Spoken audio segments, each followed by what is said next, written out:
Welcome to week 4, a Ghana case study.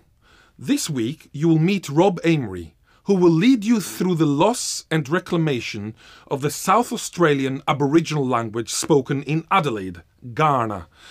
Then it will be back to me to wrap up the course in week 5, where we'll compare and contrast language revival underway around the world and introduce you to the Ghil'ad, the language revival diamond, which will assist you in case you're involved in language reclamation, revitalization or reinvigoration. So, on that note, over to Rob.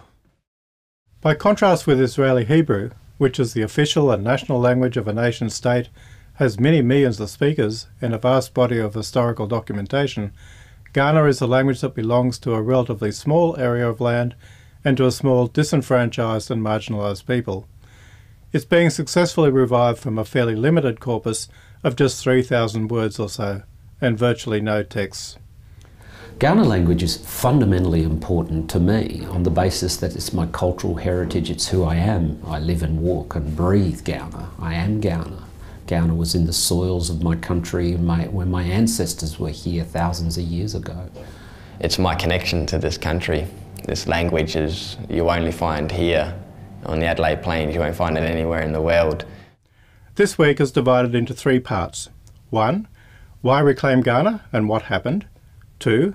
Transforming the language. 3. Reintroducing the language. We'll meet a range of guest speakers, all passionately engaged in language revitalisation, before we break down how revivalists have filled in the blanks with Ghana. Be sure to study this video closely, as you'll be asked to complete a rather fun crossword afterwards. We're more interested in going through the process behind language reclamation, but it's important to explore this through specific examples, in this case Ghana.